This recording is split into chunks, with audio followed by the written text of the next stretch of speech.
think we are ready to get started, and if we can start with the Pledge of Allegiance, please. I pledge allegiance to the flag of the United States of America and to the republic for which it stands, one nation, under God, indivisible, with liberty and justice for all. Madam Chair, may I take a moment of personal privilege? Please. Thank you.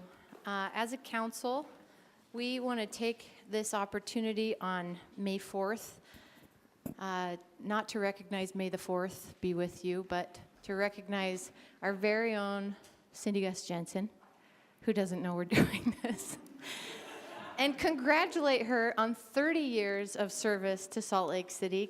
Can we give her a round of applause?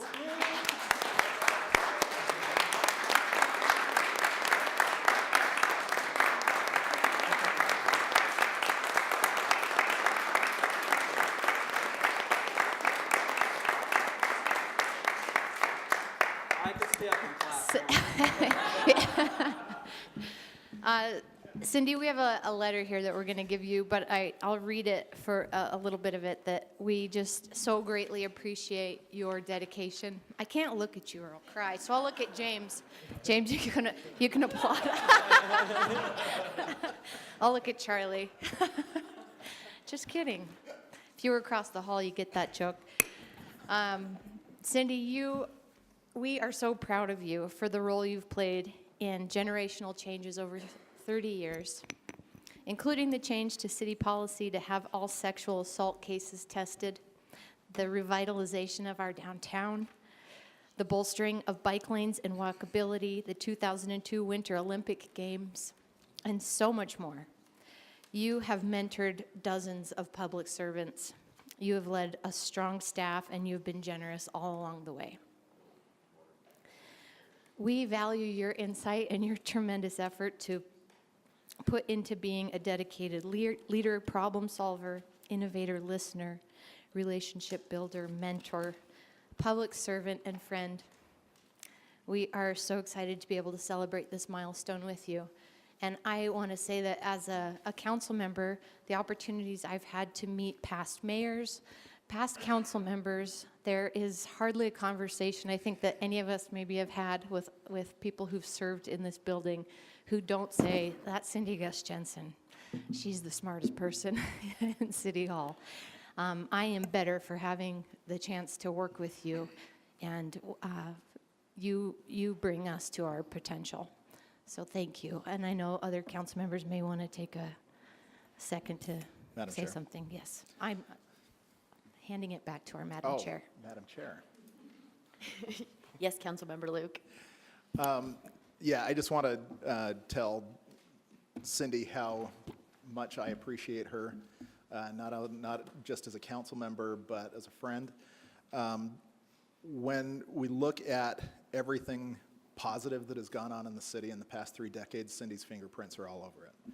Cindy is one of the constants that has been with the city through a change in councils, through a change in administrations.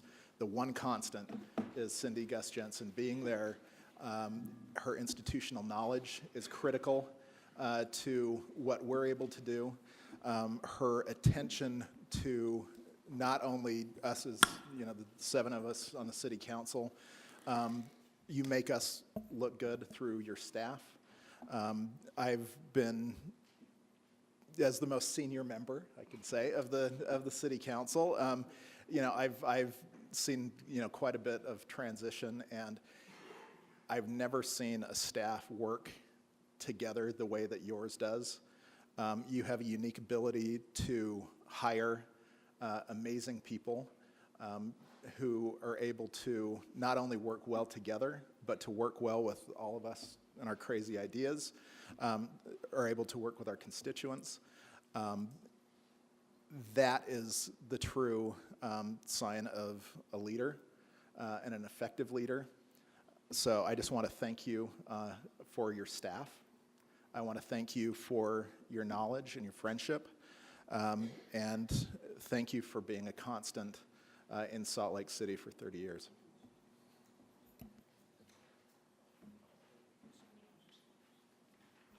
jump in. My favorite thing is to watch Cindy squirm when she's uncomfortable. She does not like this. Over 30 years, this is probably the most humiliated she's ever been. But Cindy is more than somebody who helps the council make sure that we make the right policy decisions. She is a friend. And that's what I'm most grateful for, is that we have a friendship that is outside these walls. And she's probably the only female in the city that I can be completely inappropriate with that she won't call Julio on me. So, Cindy, seriously, what you've done for Salt Lake City in the past 30 years, nobody can measure that. Really, they can't. And you'll forget more than I will ever learn that goes on in this city. So, thank you.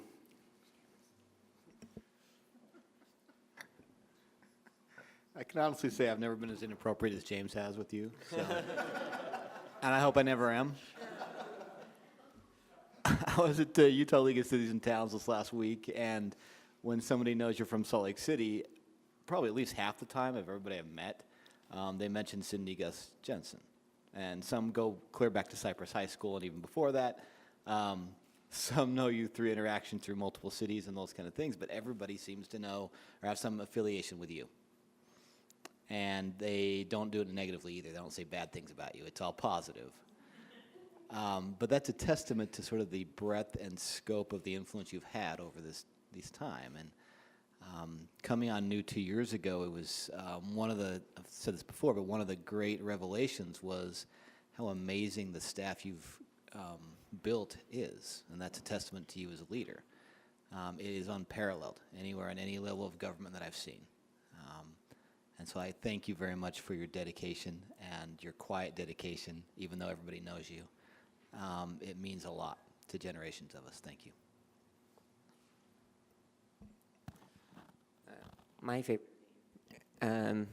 favorite thing that Cindy does is when she says, "Can I speak frankly?" Then I know. Then I always lean in because I know I'm going to get some real knowledge.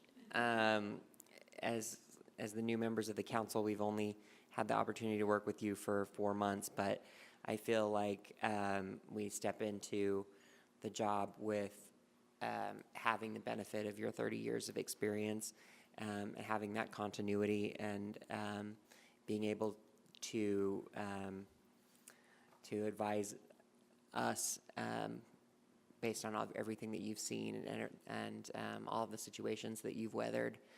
And I just look forward to hopefully many more years of getting a chance to work with you. And you know that we also share a love of history, especially history for Salt Lake and this building. And so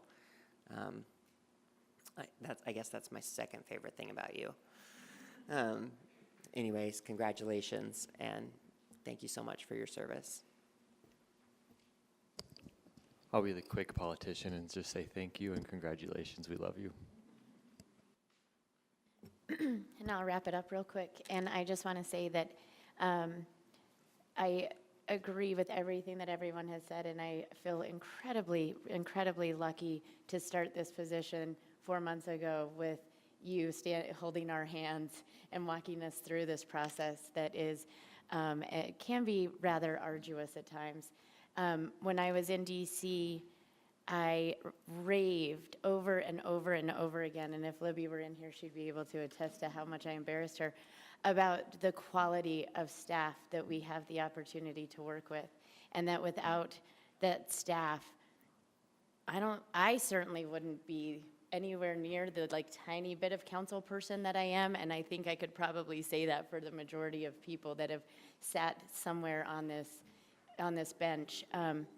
And that really is a compliment to you and the culture that you have created and the passion that each of your staff members has for this city.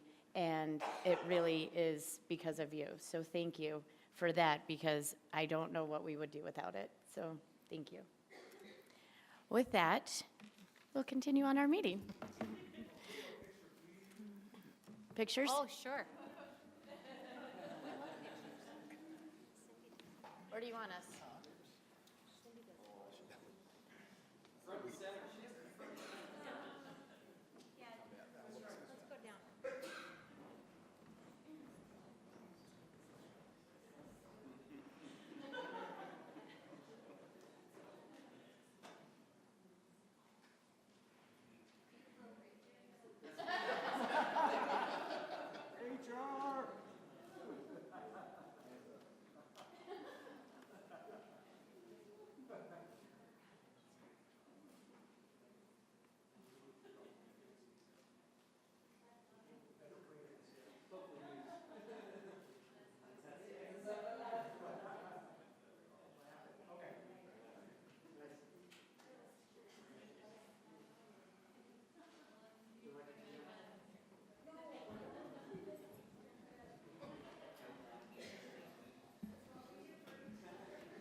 right, now down to business.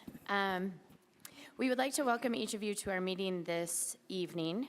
We appreciate that you've taken the time out of your day to attend and participate and be a part of and see your local government at work. I would like to highlight that this meeting agenda includes 3 different parts to reflect the business of the local building authority, the redevelopment agency board, and the city council. So I want to make that distinction for the public's understanding and to ensure that we have a clear record.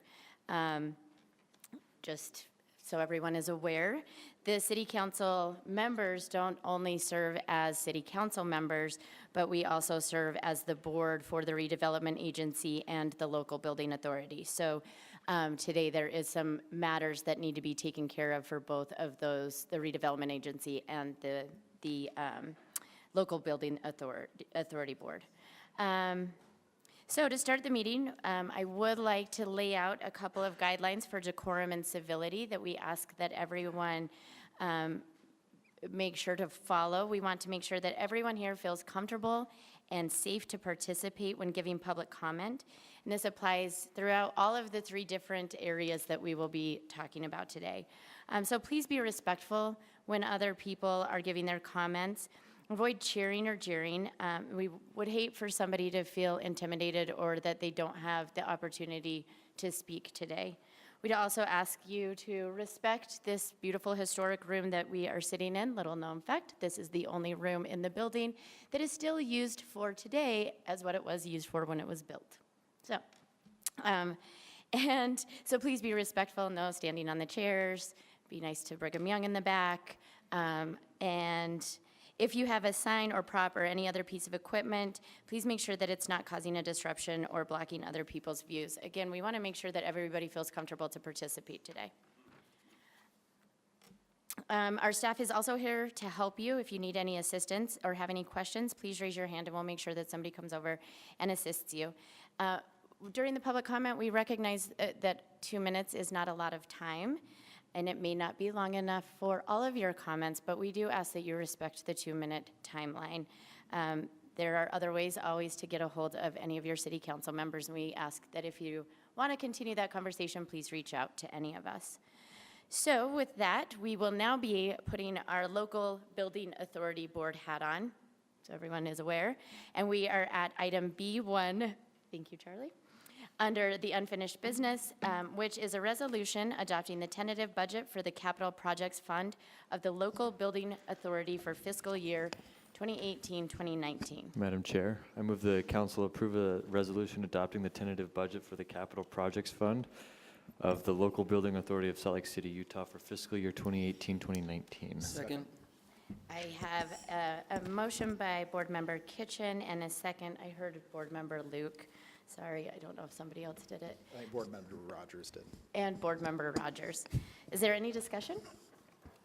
All those in favor? Aye. And that motion passes.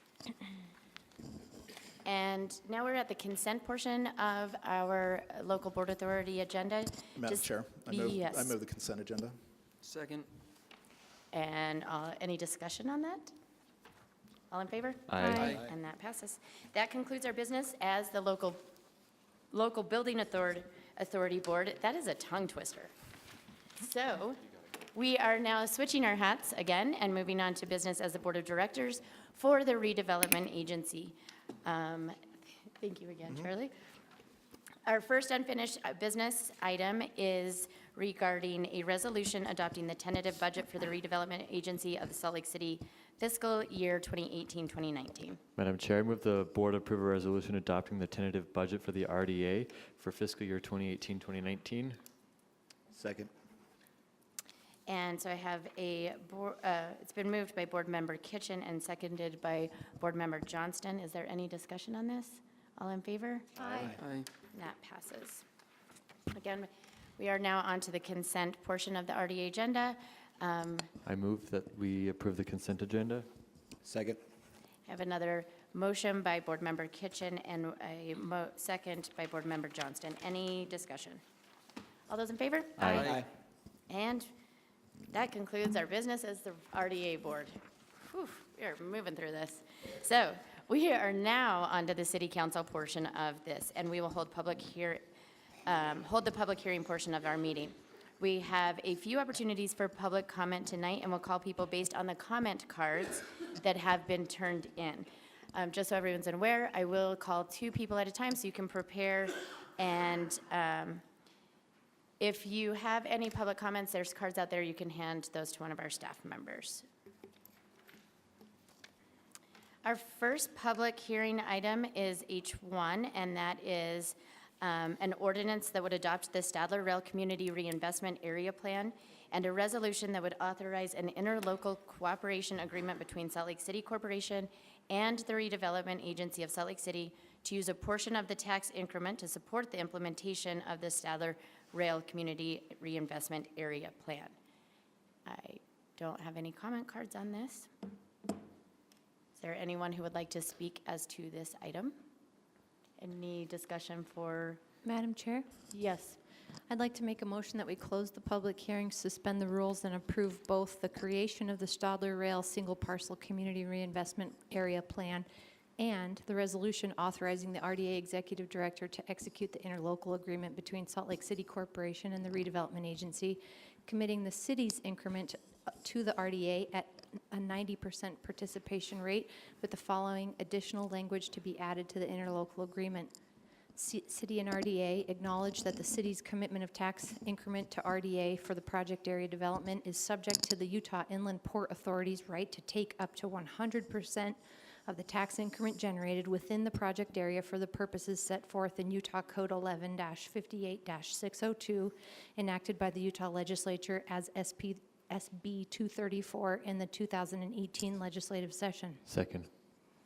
I have a motion by Councilmember Mendenhall and a second by Councilmember Kitchen. Is there any discussion on this?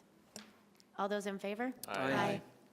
And that motion passes unanimously. Our second city council public hearing is item H2 regarding an ordinance amending the final budget for the library budget of Salt Lake City for fiscal year 2017-2018. I also don't have any comment cards on this. Is there anybody that would like to speak to this item? Madam Chair, I move that the council close the public hearing and defer action to a later date. Second. Was that you, Andrew? Yes. Okay. Sorry. I have a motion by Councilmember Kitchen and a second by Councilmember Johnston. Is there any discussion? All in favor? Aye. And that passes. Just for the record, items H3 and H4 are both regarding grant applications and will be heard as one public hearing. I don't have any comment cards on this either. Is there anybody who would like to speak to either of these items? Madam Chair, I move the council close the public hearing and refer items H3 and H4 to a future consent agenda for approval. Second. A motion by Councilmember Kitchen, a second by Councilmember Rogers. We're brothers. Yep. Any discussion on this? All in favor? Aye. That's fast. We have no potential items for today. Next, we have comments for the mayor, Patrick Leary, from the mayor's chief of staff, who is attending on behalf of the mayor. Is there any comments? Yes, Councilmember Kitchen. I saw the mayor's in Detroit, is that right? Correct. Or what's she doing there? What's going on? This is the Daniel Rose Fellowship that you may be familiar with, so. Great. And Nick Norris is there with her on this as well, is that what Pardon me? Nick Norris is attending with her? I think Nick and I think Danny Walls is there as well. Great. I'm not sure who else is with them. Cool. A follow-up, is that part of the group that came out here and did all the presentations and stuff, right? Correct. Oh, yep. that was really interesting. Anything else? Here? Okay. Next, we'll be taking general comments. Again, I'll call people based on the comment cards that have been turned in. If anyone wants to fill out a comment card, you can hand that to one of our staff members. I have Scott Fulmer and Terry. So if Scott would like to join us at the podium, please.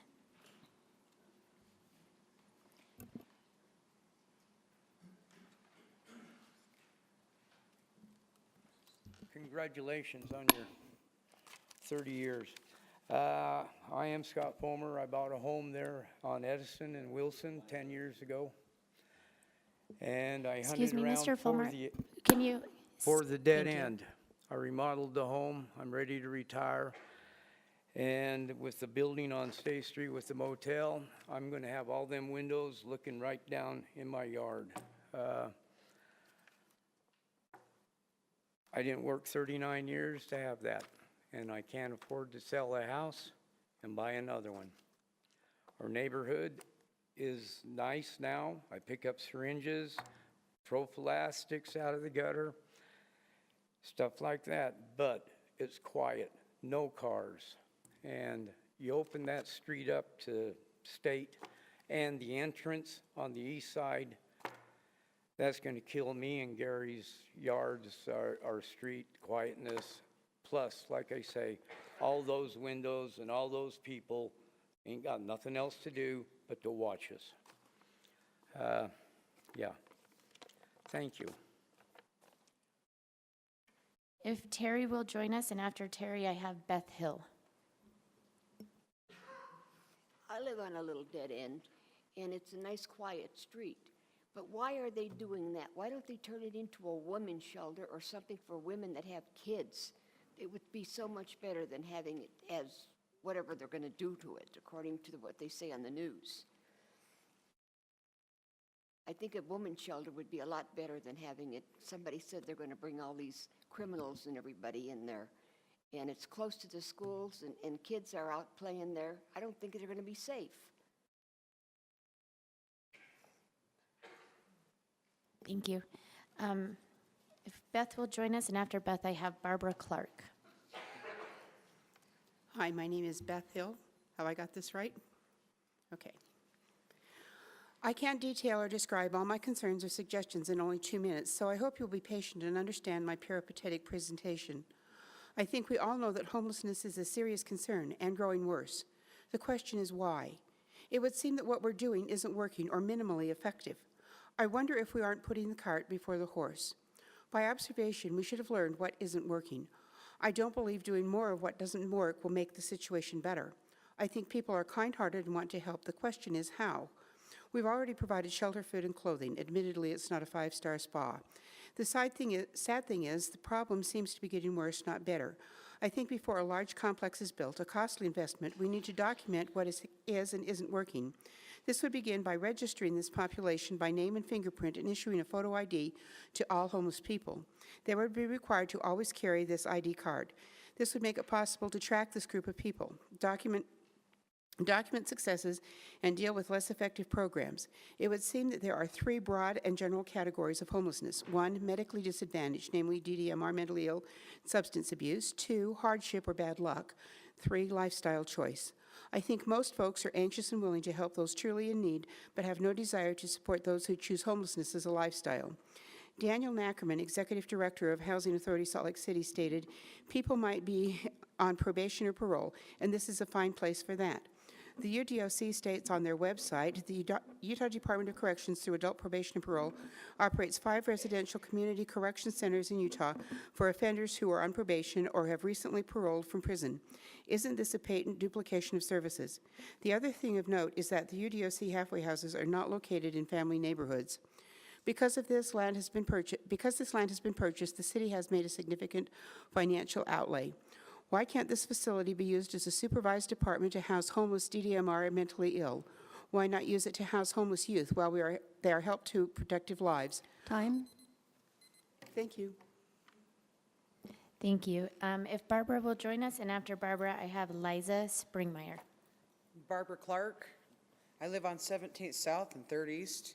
And that part of State Street right there with the 2 hotels, for 48 years that I've lived in the neighborhood, has always been an issue. And I think people that get out of prison and go there and live there in this big hotel is going to make it worse.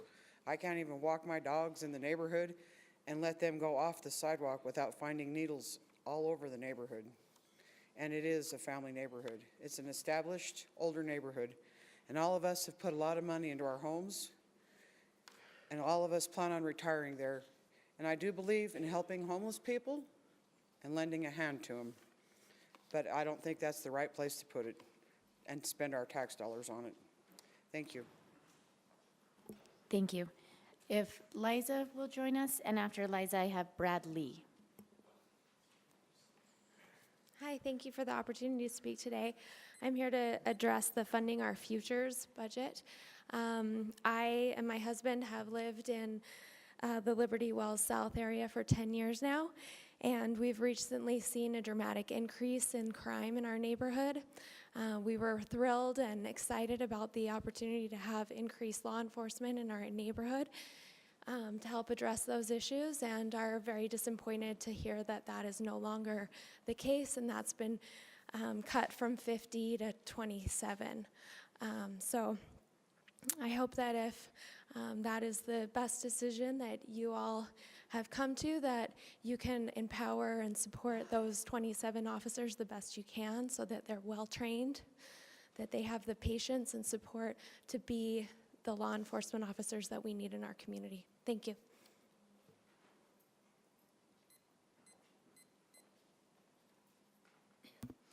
My name is Brad Lay. I live just south of Liberty Park. Thanks for taking the time to listen to me today. I wanted to relate quickly a story about an emergency phone call situation that I had at Liberty Park on Saturday. There was a gentleman that was drunk, inebriated, and bleeding from his nose and mouth. I called the number on the signs in the park, 799-3000, to try to contact somebody to see if they could come check out this individual. I tried that number for 15 minutes, 3 times, and just got kicked back to their voice service saying the same thing. Finally, I was able to talk to an ambulance service who went up and tried to confront the guy. He ended up crawling to a truck that he had, got in his truck, started his truck, and I called 911, where the 911 dispatcher told me that there were no officers available to send to the emergency situation, that they were all busy at a drive-by shooting. It was really frustrating. It's not the first time that I've tried to get emergency services into our neighborhood and been delayed. So one of my main concerns now is that last November, we were told that we were going to get 50 new police officers for the city, and from what I've read, it sounds like that's not the case anymore. It sounds like we might get half of that, or a little more than half. We need more police presence in our neighborhoods. 2 months ago, I believe that there were 25 break-ins in 2 months in the Liberty Wells Sugar House area. That's just totally unacceptable. So I hope that you all can come to an agreement and get some officers and have them well trained. Thank you.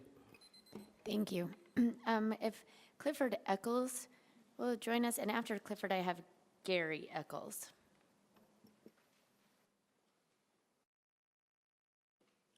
Thank you for allowing me to speak this evening.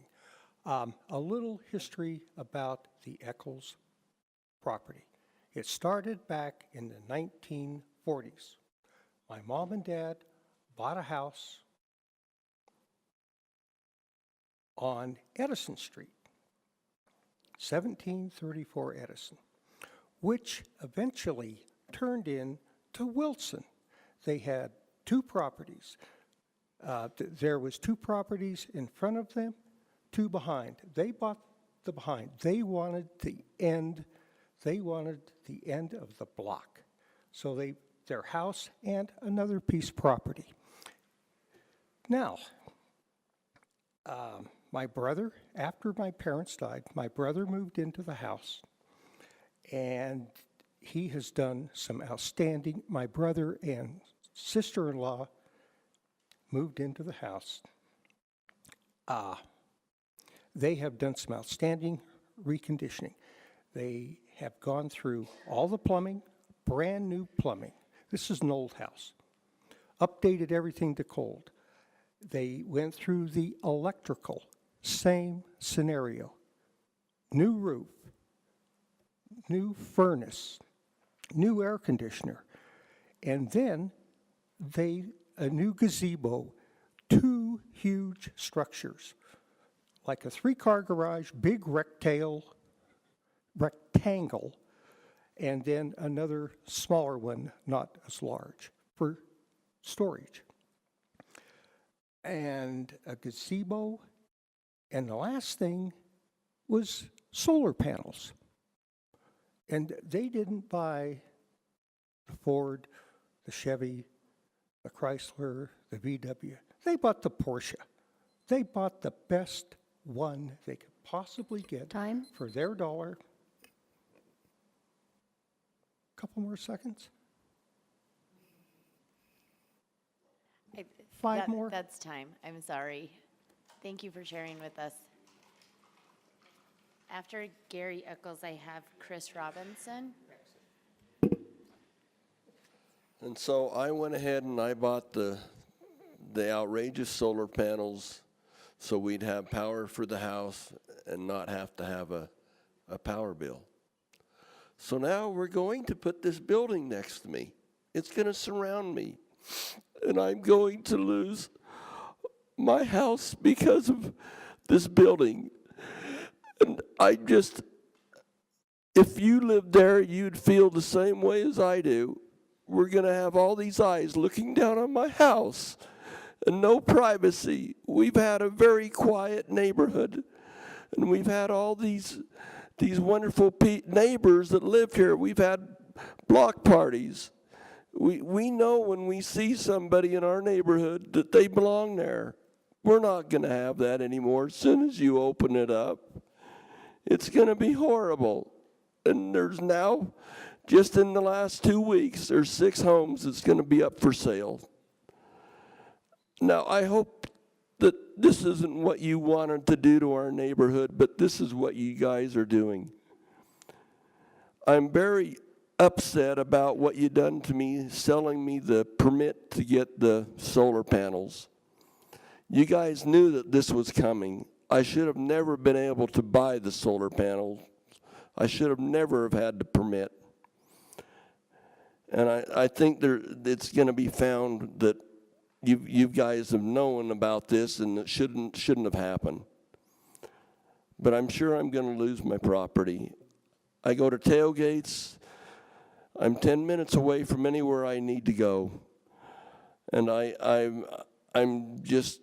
have a 70-foot driveway that I can pull my fifth wheel in and load it up and go camping, but I'll never be able to get it out because our driveway is shared and will be shared with this new property, and they want to open up the dead-end street. Time.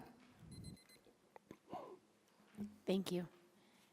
After Chris Robinson, I have Alexander Zaitsev. So Gary's my husband, even though we don't have the same last name.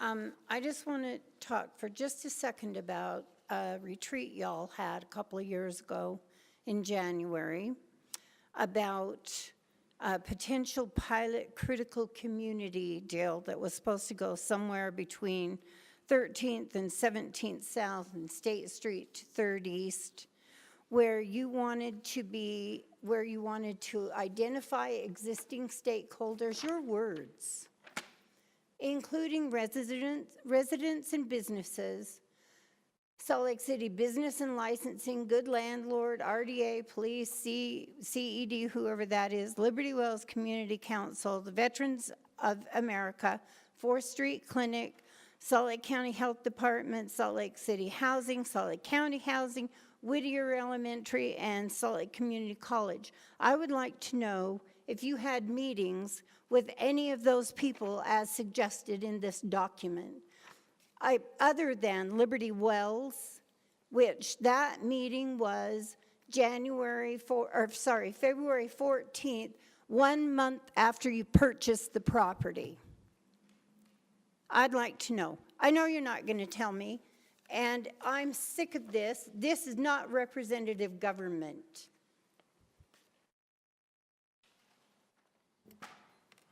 Thank you. After Alexander, I have Tim Funk.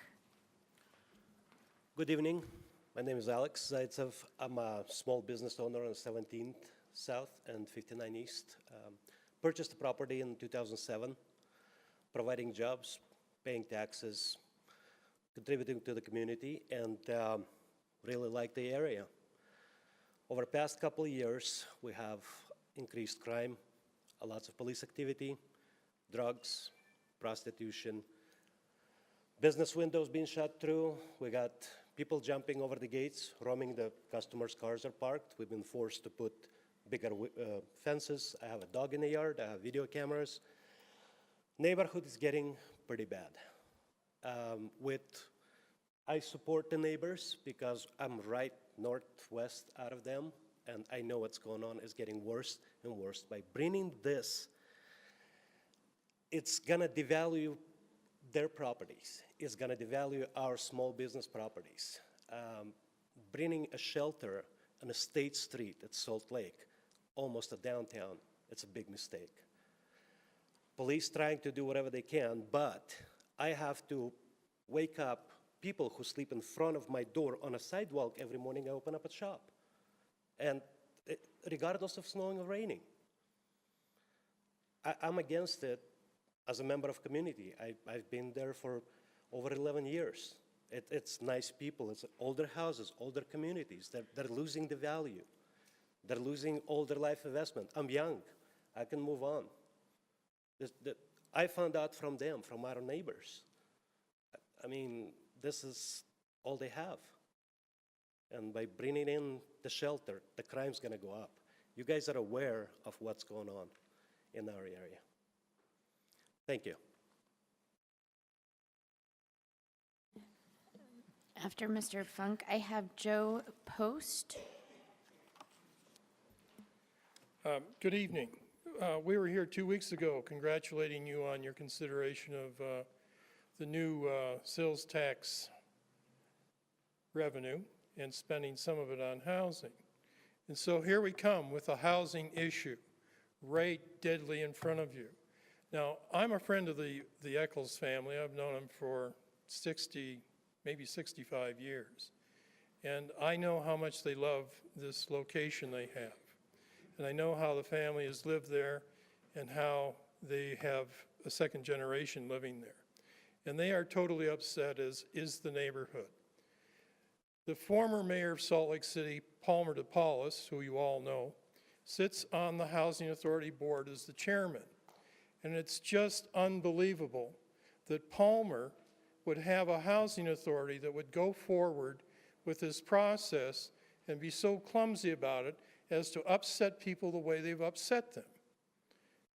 You've seen that here tonight. You've seen a little bit of it. There has been very little organized effort to have people come out and speak. But if you want to see them, we'll send them. We'll bring them to your homes. We'll bring them to your businesses. We'll bring them into the mayor's office. My God, how much do you need to know about cooperating? Palmer's favorite word when he was inaugurated was process, process, process. And he used to nail that into the rest of us who are working the community. And I learned a lot from that. And I believe in it. And I think you, as a council, and you as mayor's staff, should know that you have to follow a process. This is way out of hand. It could get worse, but it's not as bad as it could be. And it's a good time to learn how to do it right. And we have talked to you for years about all the city entities working together. Time. And I know you do that. I need a little more time, just another half a second. And I want to say to Cindy, congratulations. I knew you when you were a little kid, and I knew you'd do well. There are two of the people sitting here with you tonight who are members of the Salt Lake City Housing Authority Board. And we sent them a letter earlier yesterday talking about this. We sent a copy of a letter to Palmer. And we will send you a copy of that same thing Mr. outlining... Funk, I'm sorry, I have to interrupt. That's your time. Just a minute. I will send you a I'm letter sorry, but I tomorrow have to outlining interrupt you. these issues. Pay attention. Talk to your mayor. Your mayor knew about this, and she walked away from these people 2 weeks ago. And Mr. Funk, I'm sorry, but I have to interrupt you. This is not good. Thank Not you. good.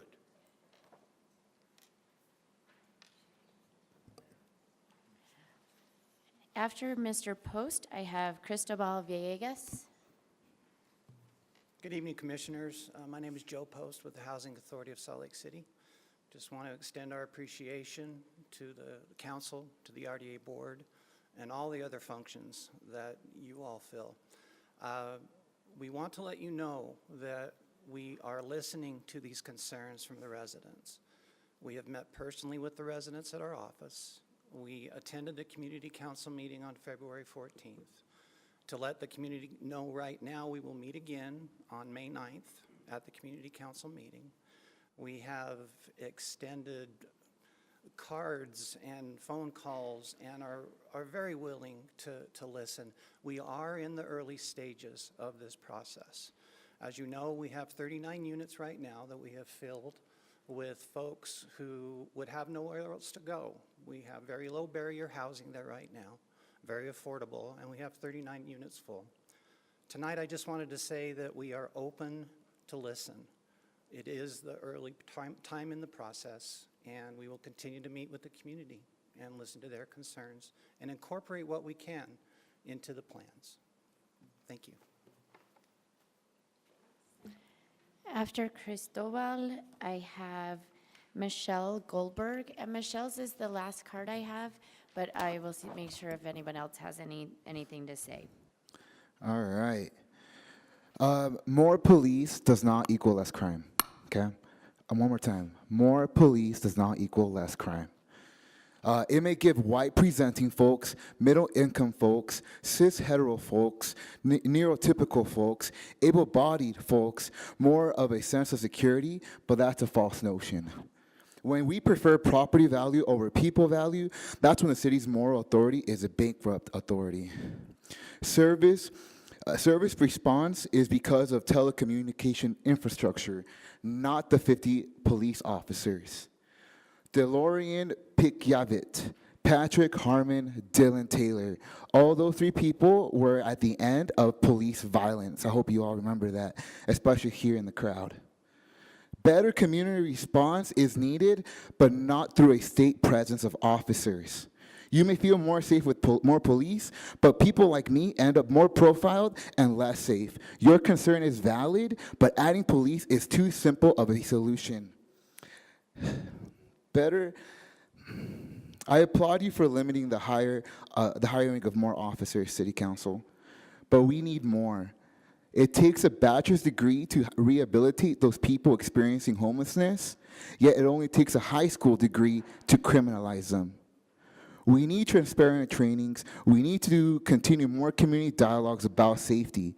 Diversity isn't easy, but it's worth it. And if we just think we're going to pour in money toward people who can carry guns, more guns on the streets, then whatever we're doing is not going to keep working. So please, I thank you for limiting police officers, but that's not the final step. There's a lot more because people still don't understand what more police presence can do to communities that are already marginalized. Thank you.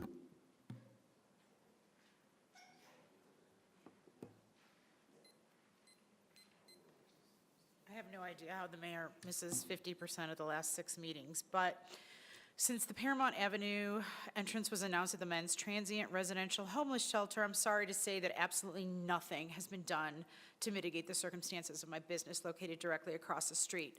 The lack of fact-finding and complete disregard of those directly affected throughout such an insular and internally focused process made it very obvious how the mayor and the city council feel about small businesses in Salt Lake. While apparently you have no responsible for the health of a small business or its property value, the fact that you don't care about either was made very clear. And I get it. I get the mandate. But while each phase of this project may have been addressed legally, from my perspective, the ethics of how and when everything has taken place have been questionable at best. The dishonesty throughout the process was ever present. From stating that the administration worked with residents and business owners prior to the acquisition of land and design of the building last fall was an outright lie. And somehow the mayor thought it was okay to use her cronyism to have her architect friend Jill Jones to lead the charge over the past 6 months is beyond me.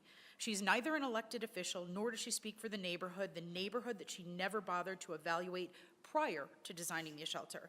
In fact, the Planning Commission asked her and Shelter the Homeless multiple times to come back with options for entering the shelter on High Avenue 2 months in a row and disregarded, in fact, she completely ignored the requests. The fact that the architect falsely stated that school children were using High Avenue to cut through from Enclave, the fact that you guys chose to start curb and gutter work on Paramount between the Planning Commission meetings so the architect could actually say that the only existing infrastructure in place was on Paramount, and how the police were manipulated to only advocate for a Paramount Avenue entrance, citing having more eyes on the street, was just despicable. Let's be real, if the argument was to have more eyes on the street, this shelter would be in Sugar House. This shelter could have had supportive neighbors, even Time. prospective employers for the residents. Time. Thank you. I have a card from Dan Hackerman. Good evening, council members. Dan Ackerman, Executive Director of the Housing Authority of the City of Salt Lake.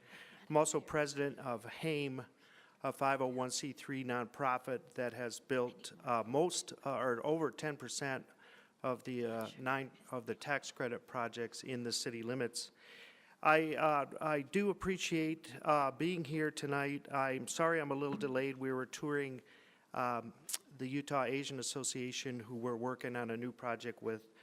I do think there's a lot of misinformation, unfortunately. I wanted to start by saying this site, the Capitol Motel site, has never ever been considered for any kind of shelter site ever.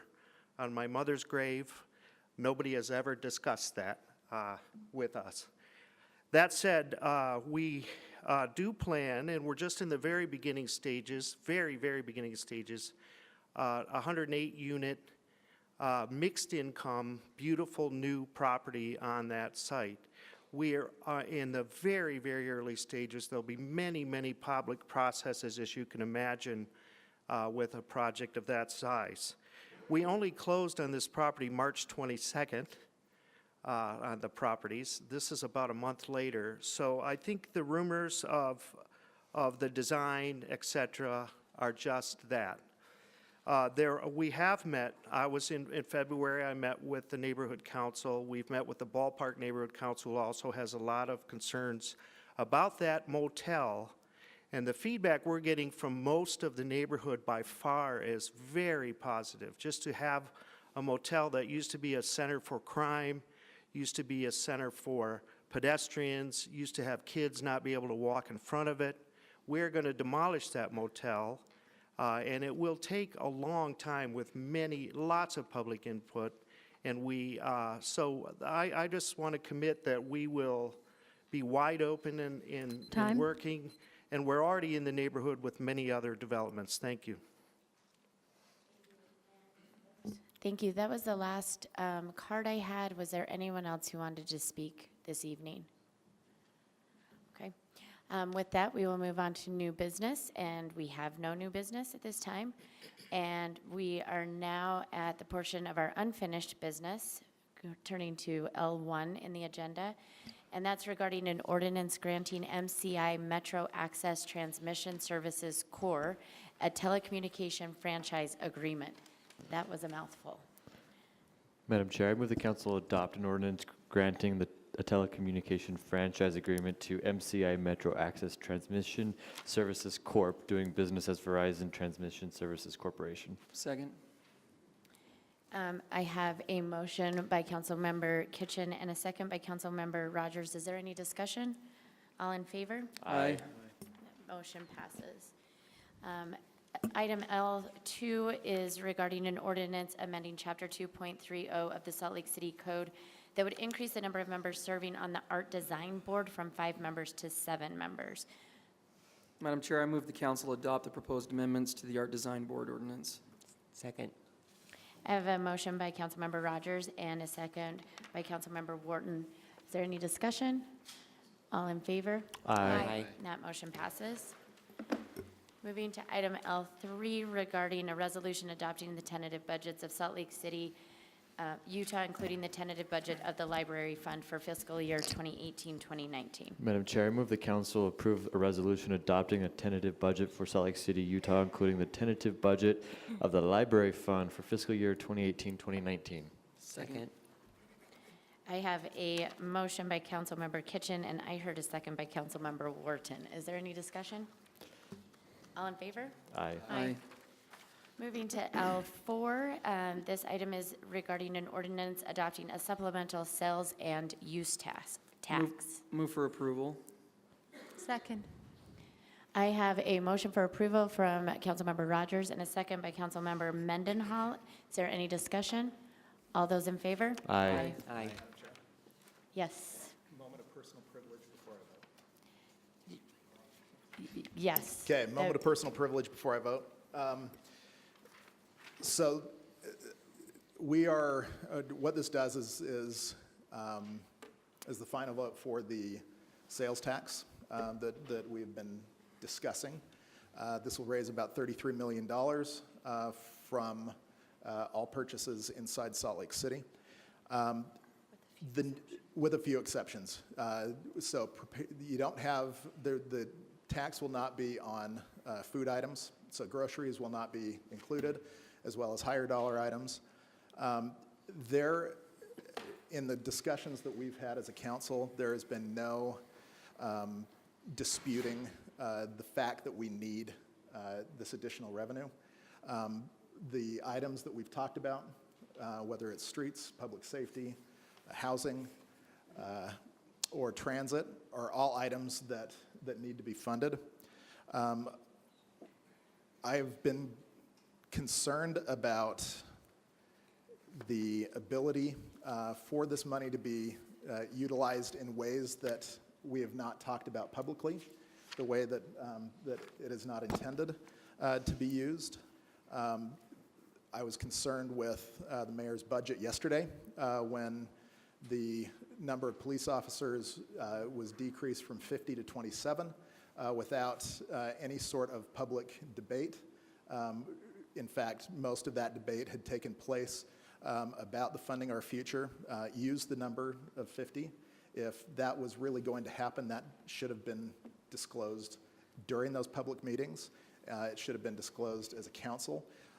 Just having the mayor not in support wasn't enough. When we talk about that publicly, when the administration talked about it publicly, it was wrong and it was misleading not to be honest and then to drop that number the day before we make this vote. I think that it is critical that we as a council over the next couple of weeks, as we debate and discuss the budget that we will be putting together. The mayor has provided us with her budget recommendations yesterday.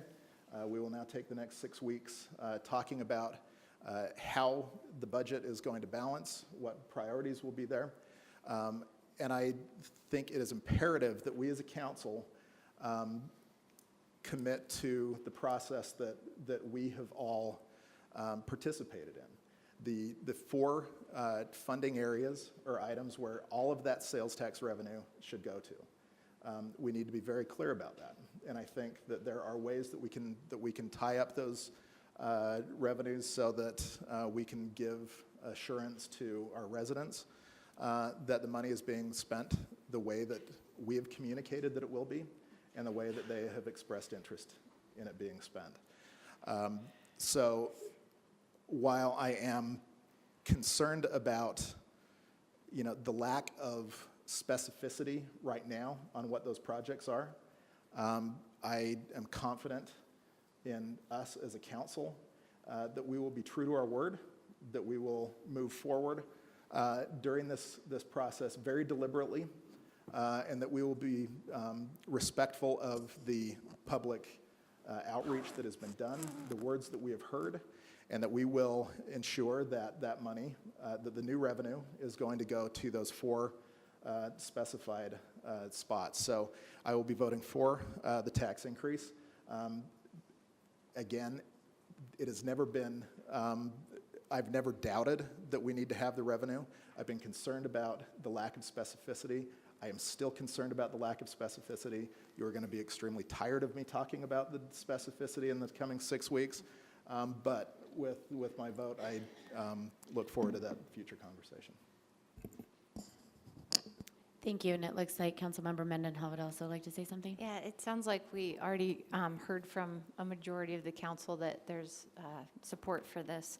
And I just want to take a moment and recognize the significance of what we're doing and the significance of the work that's gone into the conversation, to actually the multiple conversations that have created a growing Salt Lake housing master plan that we adopted in December, the transit plan that took years to create that we also adopted in December, the conversations that my peers have had with every community council in this city around public safety and the needs that we feel as residents here that brought us to this place, and really the technical analysis that's appropriate and what has happened for us to decide and know the condition of our streets and what needs to happen there. I don't think that is a subject I want to take apart in a political way, and I'd really like to leave that to the technical analysis. But I want to recognize that there have been ongoing conversations, even for years, on some of these subjects, leading to this point tonight. And it's not often that any city council approves master plans and has an opportunity with new revenue to actually begin to implement those things. We don't take it lightly. And I think if you've listened to any of our work sessions, especially today, you can tell that we don't take this sales tax increase lightly. We recognize what we're asking of our residents, and we also, I think, recognize that we're responding to our residents. It takes courage to exercise this sales tax option that the state gave us. And I also want to recognize that the state calls on cities to plan on prosperity, to plan on growth, and to plan for growth in the way that we allocate our budget and our projects as cities. This is a plan for growth that will change life in Salt Lake City. It will change the way we experience Salt Lake City. And I don't want to fail to recognize that this is a dual ask. We're asking for a general obligation bond that we approved as voters years ago that's expiring and coming up this November. It's an opportunity for us to bring $87 million toward capital projects, which is streets rebuilds. And we absolutely need both of these funding streams if we're actually going to change the course of the condition of our roadways in Salt Lake City. So the ask isn't over, but the next ask is in the hands of voters in November. So I want to thank my peers for the process that we've gone through. I know it's not done yet, and we have, with all of these temporary budgets that we approved tonight, this is really just the foot in the door for a deep amount of conversation that we're about to have with the sales tax revenue and the existing budget as they are separated.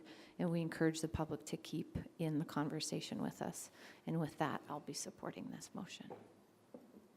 Okay, and I am going to also take a quick point of privilege here and say thank you to Councilmember Luke for for slowing this down a little bit and for bringing up some of the concerns that I have also raised. And Councilmember Luke and I have spoken often about this. While I am in 100% support of this sales tax, I think the next 6 weeks really are going to be where the rubber hits the road and where we ensure as much as possible to do well by our residents and the people who have elected us to be that voice of letting people know that we're trying to do what they're asking us to do as much as possible. So thank you for bringing up some of those concerns, and thank you, Councilmember Mendenhall. Is there anything else? I think what I'd like to do, just since we kind of discuss this, if we want to either roll call this or let's do a roll call. So we will start with Councilmember Rogers. Yes. Councilmember Johnston. Yes. Councilmember Wharton. Yes. Councilmember Kitchen. Yes. Councilmember Mendenhall. Yes. Councilmember Luke. Yes. And I am a yes, so that passes. I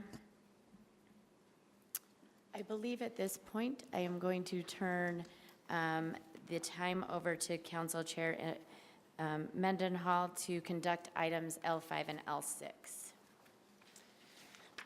Madam Chair, having voted on the prevailing side, I move that the council now reconsider our action on April 17th relative to a resolution authorizing the approval of an amended and restated interlocal agreement between Salt Lake City and Salt Lake County for the management of the city prosecutor's office. I second that. I have a motion by Councilmember Wharton with a second by Councilmember Fowler. Is there any discussion to this? I just want to let my colleagues know that I'm just asking for this opportunity to correct a mistaken vote that I cast out of confusion at our last meeting, and I don't anticipate that the corrected vote will change the outcome. And I am seconding this. As everyone is aware, I was not present at our last council meeting when this was on the agenda, yet this was something that was important to me, that I had concerns about at the time when we discussed this in our work session. And again, I don't think it has much, I don't think it will change much, but it was important for me to make sure to address some of the points of, that I had some concerns with the move of moving our city prosecutor's office into, under the guise of the DA in their building. And I had voiced those opinions at the work session, but was unable to be here at the last meeting, so. Okay, with that, we'll take a vote. I'm not going to straw, you want me to straw poll that? Roll call. All those in favor? Aye. Aye. I mean, roll call. Aye. Oh, wait, I'm sorry, having voted on the preliminary side, you want to, let me make sure I've got this right.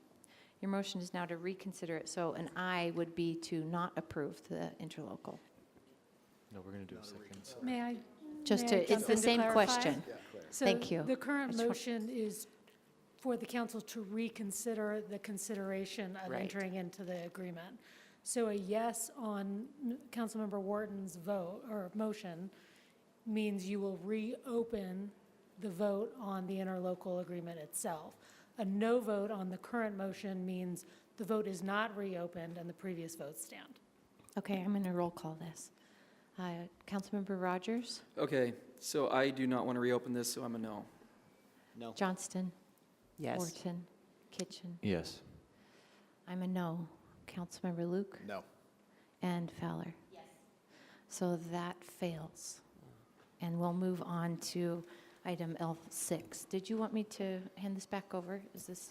I think more item motions? number 6 would be moot, considering that item number 5 failed. So I think we can move on to That's right. the consent portion of our agenda. So moved.